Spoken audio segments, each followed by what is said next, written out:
Welcome to today's article from the news.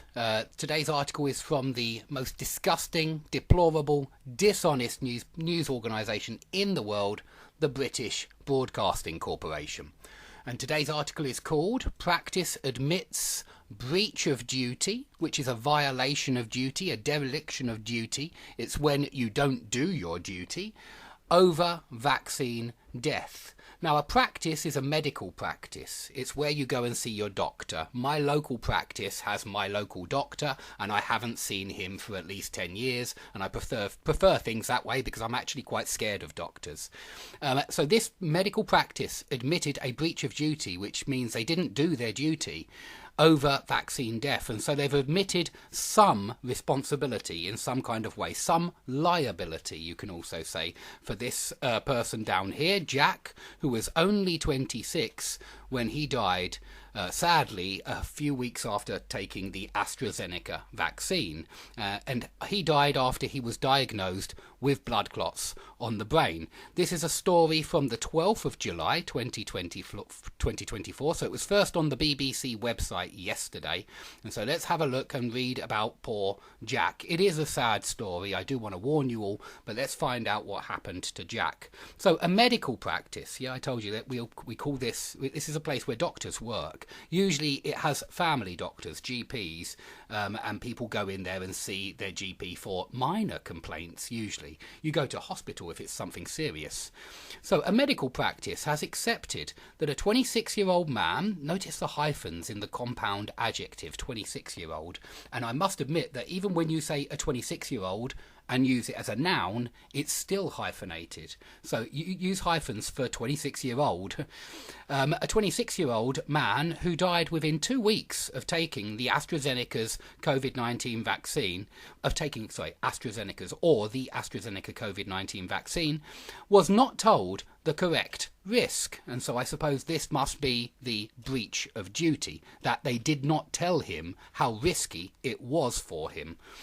Okay, Jack Hurn from Redditch developed blood clots on the brain in June 2021 after he got the jab, the shot, the vaccine. That's what they're referring to. A jab is an injection, but the jab, the shot, the vaccine, at the Revival Fires Clinic in Dudley.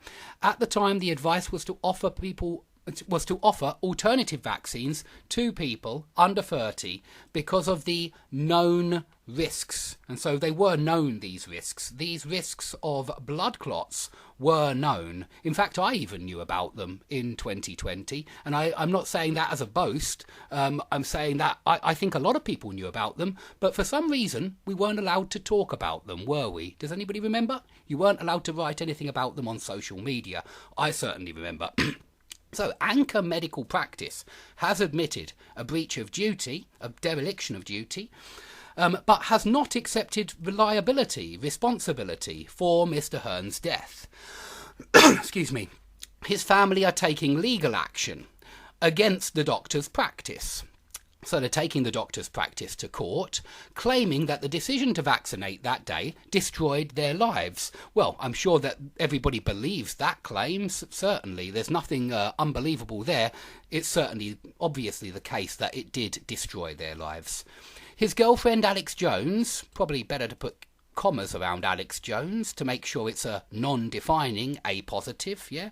His girlfriend, Alex Jones, said, I think about getting married and having children. I am starting again because of what has been taken away from me. How sad.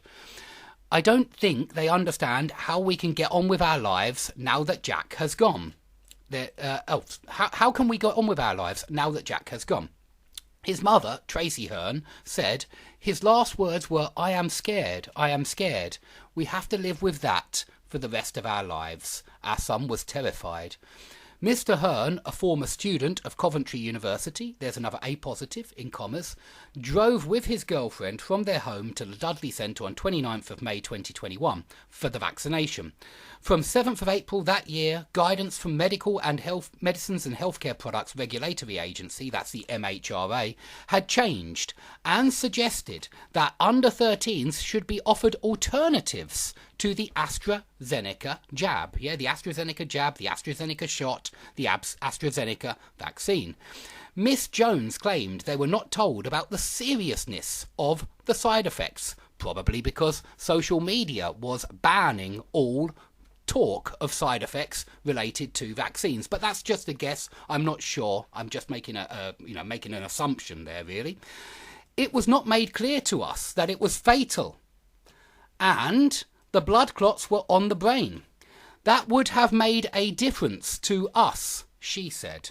Okay, so she would have preferred it if social media hadn't banned all mention of blood clots and vaccines for about 2 years, from 2020 to 2022, because that was when her son died from blood clots, having taken a vaccine.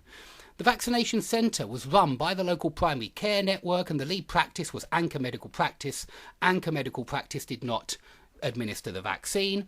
In a letter sent to Mr. Hurn's family lawyers, seen by the BBC, lawyers representing the practice said, "It is admitted that Jack was told the risk magnitude was 1 in 250,000 in respect of blood clots, in respect of clotting, when the actual risk of magnitude for his age group was 1 in 50,000. So actually it was 5 times more dangerous than Jack was told.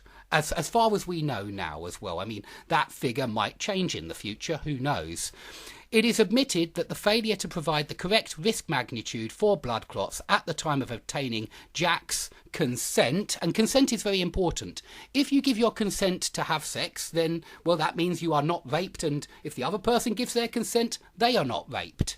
If you give your consent to medicine, that means you're actually having some kind of medicine. If you don't give your consent, if you are coerced into it, or if you are perhaps blackmailed, you might lose your job if you don't have this medicine, that's not medicine. That's somebody trying to forcibly drug you, and so that's a crime. The lawyers said Mr. Hurn had driven 45 minutes for the black vaccine, blah, blah, blah, blah, blah. As we go past a few of the perhaps not so interesting paragraphs, we find out at the bottom that according to the World Health Organization data, almost 400,000 lives were estimated to have been saved in England between December 2020 and March 2023. So Jack, I suppose the World Health Organization are saying that although Jack died, 400,000 people would have died if people hadn't taken vaccines. Now, that's a hypothetical, and I don't necessarily agree with that. And I just want to remind everybody that Fiona Godley, the editor-in-chief of the British Medical Journal, published an editorial which criticised the World Health Organization, saying that an investigation had disclosed that some of the experts advising the World Health Organization on the pandemic had financial ties with drug companies. They're pharmaceutical companies, guys, drugs, pharmaceuticals, which were producing vaccines. And that was in June 2010. The British Medical Journal was a very famous medical journal, and they were also accused of the same thing by the Council of Europe. You can actually read all about it right here on Wikipedia if you go to the swine flu pandemic. Okay, thanks.